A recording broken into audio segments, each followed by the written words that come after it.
हरिओम। नमस्कार दोस्तों, एक बार फिर से कर्मकांड बाय आनंद पाठक में आप सभी का मैं स्वागत करता हूँ।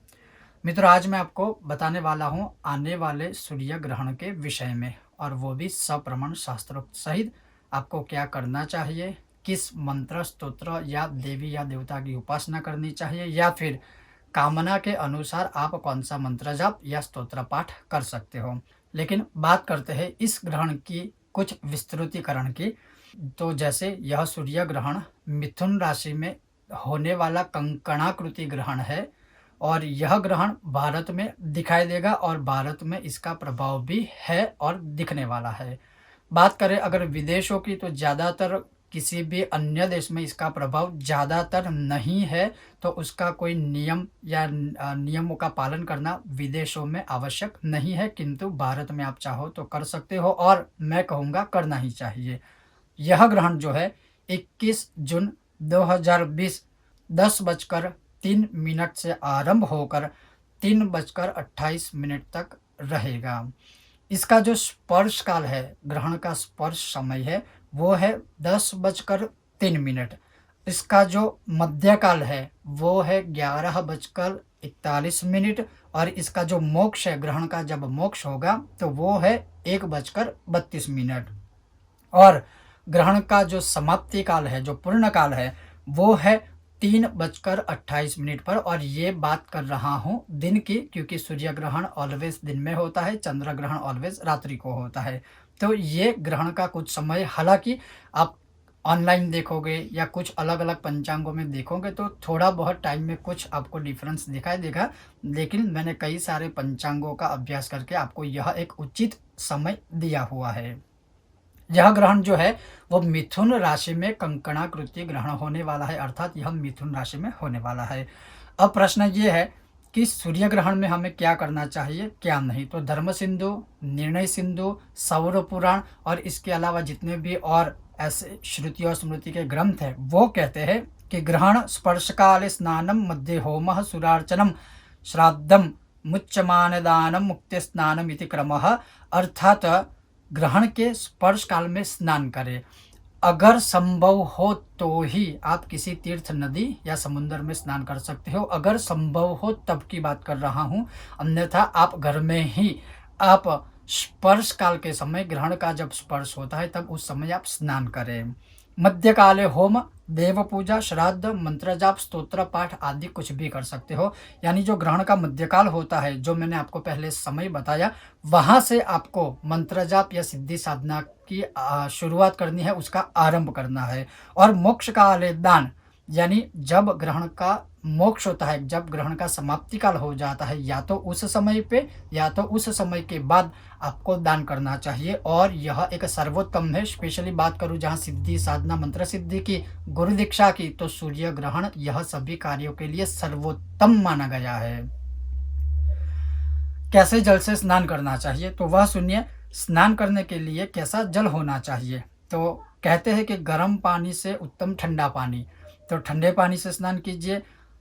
कहा है ठंडे पानी से भी उत्तम अगर अपने द्वारा लाया हुआ कोई जल है, जैसे तीर्थ जल आप लाते हो या समुद्र का पानी लाते हो, तो आप किसी भी अन्य पानी में मिक्स करके उससे भी स्नान कर सकते हो। जैसे बहता हुआ पानी है वो सर्वोत्तम है, उससे उत्तम तालाब का पानी है, उससे उत्तम नदी का पानी है, उससे भी उत्तम तीर्थ नदी का पानी है, उससे भी उत्तम समुद्र का पानी है। और इसी प्रकार से सर्वोत्तम स्नान जो है वो इन जल या इन पानी से आप कर सकते हो। कहा गया है, यह एक बहुत जरूरी नियम है कि ग्रहण में स्नान करते समय आपको वस्त्र सहित ही स्नान करना है। यानी आप जब स्नान करते हो तो दिगंबर, यानी बिना वस्त्र के नहीं, किंतु वस्त्र सहित स्नान करें। और स्नान करने के बाद नए वस्त्र धारण करके, या जैसे पवित्र वस्त्र धारण करके, फिर आप साधना या उत्तम मंत्र, स्तोत्र या सिद्धि साधना के लिए जो भी कर्म होता है, मंत्र सिद्धि या कुछ भी, वो आप आरंभ कर सकते हो।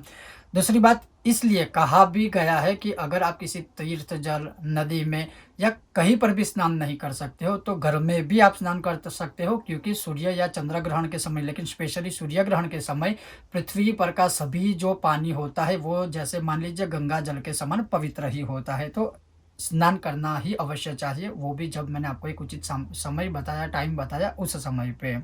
दूसरा इसका नियम है कि जब आप स्नान करते हो तो अन्य दिन हम क्या करते हैं स्नान करते समय, जैसे बोलते हैं गंगे च यमुने चैव गोदावरी सरस्वती इत्यादि जो स्नान मंत्र होते हैं या श्लोक होते हैं वो बोल के हम स्नान करते हैं। लेकिन जब आप ग्रहण में स्नान करते हो तो वो मंत्र रहित करना है, मंत्र सहित नहीं करना है। ये भी आप याद रखिए, जब आप स्नान करते हो तब आपको मंत्र रहित ही स्नान करना है।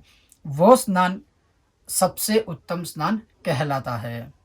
वैसे ही कहा है कि ग्रहण के समय में सभी ब्राह्मण, सभी विद्वान पंडितगण वो एक वेदव्यास भगवान के स्वरूप साक्षात होते हैं। तो आप चाहो तो ग्रहण के मोक्ष काल में, ग्रहण के अंत में आप किसी विद्वान ब्राह्मणों को बुलाकर आप उन्हें दान दक्षिणा आदि या जो भी आपकी जैसी परिस्थिति है, आपकी जैसी फाइनेंशियल कंडीशन है, वैसे आप चाहो उतना उनको द्रव्य दान कर सकते हो, अन्न दान कर सकते हो, दक्षिणा दान कर सकते हो, या आप जो चाहो वो उन्हें दे सकते हो। और ऐसा करने से कहा है कि अनंत गुना फल आपको प्राप्त होता है। सुनिए, ऐसा करने से अनंत गुना फल प्राप्त होता है। और जहाँ तक बात रही आप जो मंत्र सिद्ध करते हो तो उसमें भी आपको सफलता प्राप्त होगी। आपका वो जो अनुष्ठान है या जो मंत्र है, स्तोत्र है, पाठ है, वो संपूर्ण रूप से पूर्ण भी हो जाएगा, सिद्ध भी हो जाएगा। और जिन ब्राह्मण देवता को आप यथोचित दान दे रहे हो उनका आशीर्वाद भी आपको प्राप्त हो जाएगा। दूसरा प्रश्न, क्या सूर्य ग्रहण में मंत्र दीक्षा लेनी चाहिए या देनी चाहिए?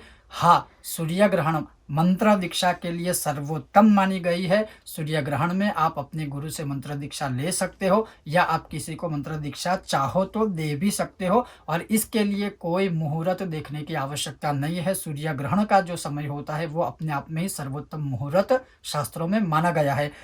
तो अवश्य आप चाहो तो वो कर सकते हो, यानी मंत्र दीक्षा ले सकते हो और दे सकते हो। दूसरा नियम है कि जब आप मंत्र सिद्धि या साधना या सूर्य ग्रहण का इस समय का एक अच्छा प्रयोग करते हो, उसका लाभ लेते हो, जैसे मंत्र स्तोत्र सिद्धि साधना के लिए, तो आपको यह नियम भी याद रखना है कि सूर्य ग्रहण के दौरान आपको उपवास करना है, यानी आपको कुछ भी खाना पीना नहीं है। और पूरे सूर्य ग्रहण का आरंभ से होकर उसका जब पूर्ण काल होता है तब तक आपको केवल उपवास ही करना है। और उपवास करके ही आप जो मंत्र स्तोत्र पाठ है वो सिद्ध कर सकते हो या अपनी कामना के अनुसार वो आप सिद्ध कर सकते हो। हाँ, अगर कोई अस्वस्थ है, कोई बीमार है, कोई गर्भवती महिला है तो उन्हें किसी भी नियमों का पालन करने की आवश्यकता नहीं है। वो मैं आपको आगे थोड़ा एक्सप्लेन करूँगा।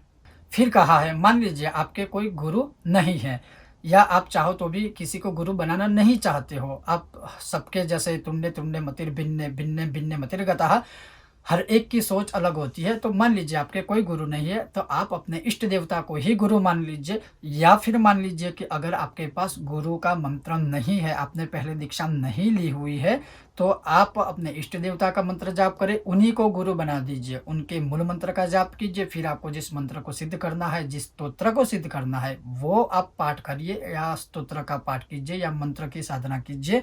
और उसके बाद अगर आप ब्राह्मण हो तो गायत्री मंत्र का आप जाप कीजिए। और वो भी अगर आपने जनेऊ धारण की है, आपका यज्ञोपवीत संस्कार हुआ है, तब आप एक माला गायत्री मंत्र की कीजिए। या फिर अगर आप अन्य कोई हो, किसी भी अन्य वर्ण के हो, तो आपको ओम नमो भगवते वासुदेवाय का जाप करना है। जैसे मैं आपको बता दूं, अगर आपने मान लो कि ओम गंग गणपतये नमः मंत्र का आपको जाप करना है, उसमें सिद्धि आपको प्राप्त करनी है, तो आपको क्या करना है, पहले अगर आप यज्ञोपवीत धारण करने वाले ब्राह्मण हो तो आपको एक माला गायत्री मंत्र की करनी है। और मैं बता दूं, ग्रहण में आपको शाप विमोचन आदि करने की कोई आवश्यकता नहीं है, फिर भी आप चाहो तो कर सकते हो। फिर गणेश जी का जो मूल मंत्र है ओम गंग गणपतये नमः, इसकी आप जितनी चाहो उतनी माला करें। स्पेशली मैं कहूँगा कि जहाँ से ग्रहण आरंभ होता है, ग्रहण का पूर्ण काल होता है, तब तक आप चाहो तो वो माला कर सकते हो। इसमें कोई काउंटिंग का महत्व नहीं है, महत्व है सूर्य ग्रहण के समय का।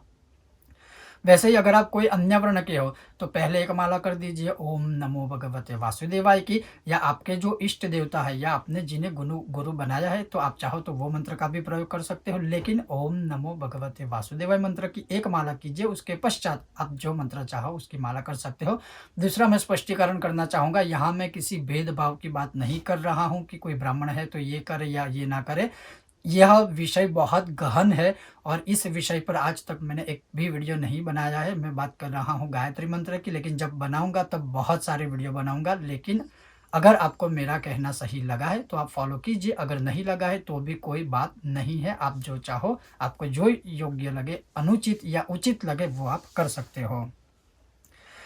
दूसरी बात, जैसे ग्रहण के समय आपको किस स्थल का प्रयोग करना चाहिए? आप घर में तो कर ही सकते हो, इसमें कोई बाधा नहीं है, ना ही कोई दोष है। लेकिन फिर भी कहा है कि अगर आपको मंत्र दीक्षा लेनी है, तो किसी भी शिव मंदिर में आप जा सकते हो, किसी भी विष्णु मंदिर में आप जा सकते हो, वन में, पर्वत पर या किसी भी पवित्र स्थल पर आप अपने गुरु से दीक्षा ले सकते हो। लेकिन जिस प्रकार का अभी समय चल रहा है महामारी का, तो बेहतर है कि दुनिया भी थोड़ी चेंज हुई, तो आप अपने गुरु से वार्तालाप करके भी दीक्षा ग्रहण कर सकते हो। ग्रहण में जैसे सबसे बड़ा जो प्रश्न है कि हम कौन से मंत्र या स्तोत्र का पाठ करें, तो सर्वोत्तम जो है वो है सूर्य ग्रहे महानद्यम प्रतिमा सन्निधो वा जप्त्वा। मैं बात कर रहा हूँ गणेश अथर्व शीर्षम की। आप चाहो तो सूर्य ग्रहण के दौरान, पूरे सूर्य ग्रहण के समय काल में आप कंटिन्यू गणेश अथर्व शीर्ष का पाठ करें। अब उसमें एक नियम याद रखिए, जब आप पहला पाठ करते हो तो प्रथम आरंभ से लेके महात्म्य सहित करना है। जहाँ वो अथर्वशीर्ष पूर्ण हो जाता है, उसके बाद आता है ना उसका जो महात्म्य, एतद् अथर्वशीर्षम योधीते, वो भी आपको पहले पाठ में करना है और फिर अंतिम पाठ में करना है। उसके बीच के जितने भी आप अथर्वशीर्ष के पाठ करते हो, वो केवल और केवल सिर्फ अथर्वशीर्षम के ही पाठ करने हैं। और ये इसमें लिखा है और यह बहुत प्रभावशाली है, एक अनुभवी भी है। कई लोगों ने इसका प्रयोग करके इसको सिद्ध किया है और इसका बहुत अच्छी तरह से नित्य जीवन में प्रयोग भी सब लोग कर चुके हैं, कर रहे हैं और शायद आगे भी करेंगे। सो गणेश जी का पूर्ण आशीर्वाद प्राप्त होगा और आपको इसमें सिद्धि भी प्राप्त होगी। लेकिन हाँ, एक बात याद रखिएगा कि जैसे ग्रहण में सिद्धि साधना मिलती है, जो भी आप करते हो उसमें सफलता मिलती है, तो उसमें उच्चारण का भी आपको ख्याल रखना है, तो स्पष्ट उच्चारण से करने की कोशिश कीजिएगा। दूसरी बात है, अगर आप दुर्गा उपासक हो तो देवी अथर्व शीर्षम का भी आप वैसे ही पाठ कर सकते हो। जैसे आप अगर शिव भक्त हो तो शिव के किसी स्तोत्र का पाठ कर लीजिए। अगर मान लीजिए आप अस्वस्थ रहते हो, घर में किसी भी प्रकार की कोई तकलीफ रहती है, अगर बीमारियां रहती है, तो महामृत्युंजय स्तोत्र का, मार्कंडेय कृत महामृत्युंजय स्तोत्र का आप पाठ कर सकते हो। अगर आपको पता है कि आपसे जाने अनजाने में बहुत गलतियाँ हुई है, बहुत पाप हुए हैं, अगर उस पापों का प्रायश्चित करना है तो समस्त पाप नाशक विष्णु स्तोत्र का जो वीडियो है सर्वोत्तम है और केवल एकमात्र ऐसा स्तोत्र है जिससे किए हुए पापों का विनाश हो ही जाता है। आप चाहो तो वो स्तोत्र भी कर सकते हो। अगर आप कोर्ट कचहरी क्षेत्र में कहीं पर फंसे हुए हो तो बगला प्रत्यंगिरा कवच का पाठ कर सकते हो। उसमें स्पेशली कहा है 100 पाठ करें, लेकिन मैं कहूँगा कि सूर्य ग्रहण के दौरान जितने भी हो सकते हैं आप वो पाठ कीजिए। फिर बगलामुखी माला मंत्र के 108 पाठ आप चाहो तो कर सकते हो, या ग्रहण के दौरान जितने भी हो सके आप वो कर सकते हो। फिर आप चाहो तो अपराजिता स्तोत्र के भी पाठ कर सकते हो। अगर आप चाहो तो आदित्य हृदय स्तोत्र का भी पाठ कर सकते हो। स्पेशली जब अगर आपको सरकारी नौकरी प्राप्त करनी है, या मान लीजिए अभी आपके पास नौकरी या कुछ भी ऐसा नहीं है, सरकारी नौकरी प्राप्ति के साथ साथ भगवान सूर्य की कृपा प्राप्ति के लिए, तेजस्विता प्राप्ति के लिए आप आदित्य हृदय का पाठ कर सकते हो। और जैसे मान लीजिए आपको अपनी अपने परिवार की रक्षा आपको प्राप्त करनी है तो श्री राम रक्षा स्तोत्र का भी पाठ कर सकते हो। उसके अलावा मान लीजिए भगवान शिव की कृपा प्राप्त करती है तो श्री शिव महिम्नः स्तोत्र का भी आप पाठ कर सकते हो। उसके अलावा अब बात करें, अगर आर्थिक रूप से आप संपन्न होना चाहते हो तो सबसे इफ़ेक्टिव जो सूक्तम है या स्तोत्र है वो है श्री सूक्तम, सांपुटिक श्री सूक्तम, श्री कनकधारा स्तोत्र या कुबेर साधना या कुबेर मंत्र। आप जितने हो सके उतने पाठ करें। अगर मान लीजिए ग्रहण यह लंबा है, जैसे मैंने आपको पहले समय बता दिया है, तो आप 60 पाठ श्री सूक्तम के करें, 60 पाठ अगर आपसे हो सकते हैं तो कनकधारा के करें, और जितने भी यथाशक्ति जैसे 15 पाठ है या 16 पाठ है तो आप सांपुटिक श्री सूक्त के कीजिए। लेकिन जैसा मेरा मानना है कि संभव नहीं है कि आप इतने सारे पाठ इन तीनों के एक साथ कर पाओगे। तो मैं आपको एडवाइस दूँगा, आप 16 पाठ श्री सूक्तम के कीजिए, 16 पाठ कनकधारा स्तोत्र के कीजिए और 16 पाठ सांपुटिक श्री सूक्तम के आप कर सकते हो। इससे दरिद्रता का विनाश हो जाएगा, आर्थिक रूप से अवश्य आप संपन्न होगे और साथ ही साथ इन तीनों सूक्तम को या इन तीनों स्तोत्र को आप सिद्ध कर लेते हो और फिर अपने नित्य जीवन में प्रतिदिन आप 1 पाठ कीजिए। अगर आपके पास समय है तो आप 15 पाठ कर सकते हो। तो इस तरह से आप लक्ष्मी प्राप्ति के लिए या धन प्राप्ति के लिए या दरिद्रता का विनाश करने के लिए यह सूक्तम के भी पाठ कर सकते हो। तो ये थे कुछ स्तोत्र और मंत्र। इसके अलावा भी आप चाहो जितने भी मंत्र अगर आप स्तोत्र का पाठ करना चाहते हो तो हमने बहुत सारे स्तोत्र ऐसे अपलोड किए हैं। आप जैसी कामना है वैसे उन स्तोत्र का भी प्रयोग कर सकते हो। साथ ही मैं कहूँगा, आप चाहो तो भगवती दुर्गा की आराधना के लिए दुर्गा सप्तशती का भी पाठ आप कर सकते हो। ये थी कुछ पाठ और स्तोत्र की बात। और आप चाहो तो कोई भी कवच भी कर सकते हो। नवग्रह पीड़ाहर कवच है तो नवग्रह दोषों से भी आपको मुक्ति मिलेगी। अब बात मैं करता हूँ मंत्र की। अगर आपको कोई मंत्र सिद्ध करना है, जैसे मान लीजिए ओम गंग गणपतये मंत्र आपको सिद्ध करना है, तो आप यह मंत्र कर सकते हो। मंत्र के लिए रक्त चंदन की माला या फिर आप चाहो तो रुद्राक्ष की माला का प्रयोग कर सकते हो। अगर संभव है तो गौमुखी के अंदर ही माला को रखकर आपको वो जाप करना है। नीचे आपको आसन बिछाना है। अगर आपके पास दर्भासन यानी कुशा का आसन है वो सर्वोत्तम है। अगर वो नहीं है तो आप कंबल का आसन भी ले सकते हो। जहाँ तक बात रही दिशा में बैठने की, तो हो सके तो आप ईशान कोने में नॉर्थ ईस्ट कॉर्नर जो होता है उस दिशा में बैठिए, या फिर पूर्व दिशा की ओर अपना मुंह रखकर जहाँ हमारा मंदिर होता है वहाँ उस दिशा में बैठकर आप मंत्र जाप कर सकते हो। उसी तरह से स्तोत्र पाठ भी कर सकते हो। और ठीक व ठीक उसी तरह से अगर उत्तर दिशा की ओर आपका मंदिर है तो आप अपना मुंह उत्तर दिशा की ओर रखकर फिर यह मंत्र स्तोत्र पाठ जो भी मैंने आपको पहले बताए वो सब उस दिशा में बैठकर कर सकते हो। मुख्य मेरा कहने का मतलब है कि अगर मंत्र करते हो तो आपको अवश्य माला का प्रयोग करना है। मंत्र करने के लिए आपको गौमुखी भी अगर है तो ठीक है, नहीं है तो कोई कपड़ा भी आप टेम्पररी बेस पर आप कोई कपड़े से माला को ढक दीजिए, फिर उसका मंत्र जाप करें और आपको आसन के ऊपर भी बैठना है। ये कंपलसरी है।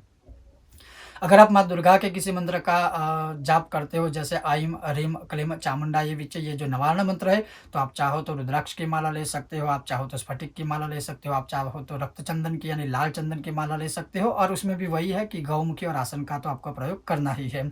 उसके बाद रही, अगर आप ओम नमः शिवाय या नमः शिवाय का मंत्र जाप करते हो तो रुद्राक्ष की माला का प्रयोग करिए। अगर आप ओम नमो भगवते वासुदेवाय या ओम नमो नारायणाय इस मंत्र का अगर आप प्रयोग करते हो तो आपको तुलसी की माला का प्रयोग आप चाहो तो कर सकते हो। वैसे ही अगर आप बगलामुखी मंत्र का प्रयोग करते हो तो हल्दी की माला आप ले सकते हो या चंदन की माला का प्रयोग भी आप कर सकते हो।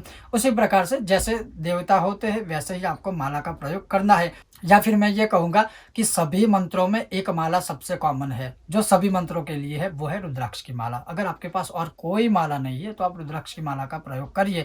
अगर मान लीजिए आपके पास माला ही नहीं है तो आप जैसे करमाला कर सकते हो। हालांकि मैं बता दूं करमाला के कुछ नियम होते हैं, लेकिन फिलहाल सूर्य ग्रहण के दौरान आपको जो सही लगे उस प्रकार से उस मंत्र जाप को कीजिए। कोशिश कीजिए कि आपने कितने मंत्र जाप की है वो गिन कर रखिए और फिर वो मंत्र सिद्ध हो जाएगा। और उसके बाद आपको प्रतिदिन उसकी 1 या 3 माला या 5 माला या जैसे आपकी कामना है, जैसे आपके पास समय है, टाइम है, वैसे ही आपको उसे कंटिन्यू करना है।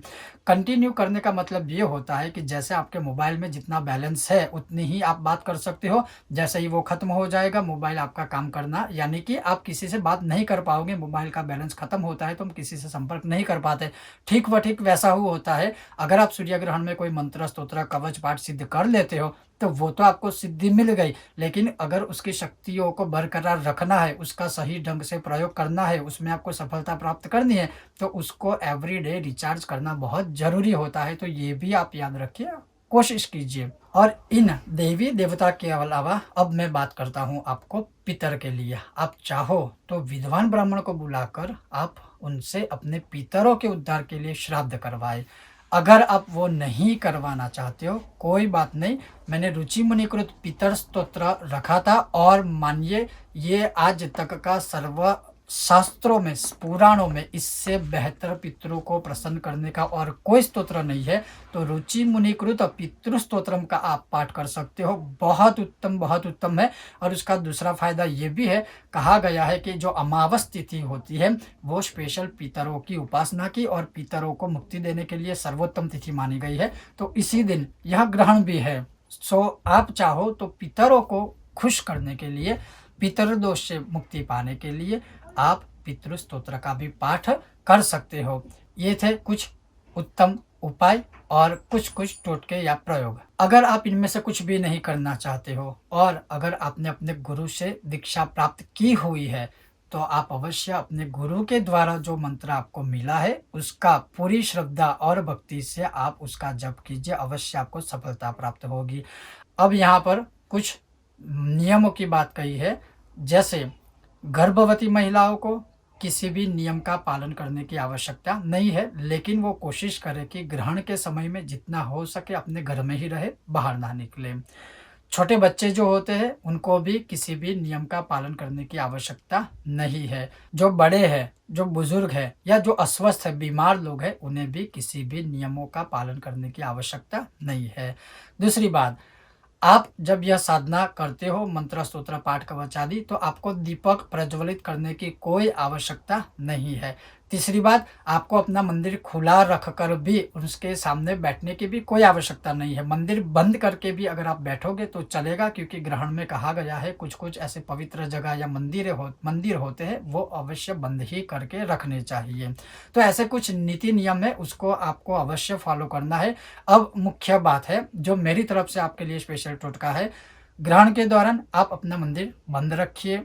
और क्या करें, तो मंदिर के अंदर जो दर्भ होता है, जो कुशा होती है जिसे हम दरबा भी कहते हैं, उसका एक छोटा सा टुकड़ा लेके मंदिर के अंदर रख लीजिए, ताकि सूर्य ग्रहण का कोई भी अशुभ प्रभाव अपने मंदिर में या कहीं पर भी ना हो। किचन में, आप रसोई घर में दर्भ का टुकड़ा थोड़ा सा रख लीजिए। अलमारी में या घर के जितने भी मुख्य स्थान है वहाँ पर आप दर्भ की जो कुशाएँ होती है वो थोड़ी-थोड़ी बिछा दीजिए। इससे ये होता है कि जो अशुभ प्रभाव होता है, नेगेटिव एनर्जी होती है, वो आपके घर में प्रवेश नहीं करती है। ग्रहण पूर्ण हो जाने के बाद क्या करें? तो ग्रहण जब भी पूर्ण हो जाए उसके बाद पहले तो आप स्नान कर लीजिए। स्नान के बाद जो दान की प्रक्रिया है वो मैंने आपको पहले बता दी है। ग्रहण पूर्ण हो जाने के बाद, दान आदि हो जाने के बाद या दान से पहले भी आप चाहो तो कर सकते हो। स्नान करने के बाद, ग्रहण पूर्ण हो जाने के बाद अगर संभव है तो आप गंगा जल का छिड़काव करें पूरे घर में। आप चाहो तो गौमूत्र का छिड़काव करें पूरे घर में, ताकि पूरा घर पवित्र हो जाए। आपने जो कुशाय दर्भ रखी है वो लेके किसी पवित्र जगह पर आप रख सकते हो या बहते हुए पानी में भी उसको बहा सकते हो।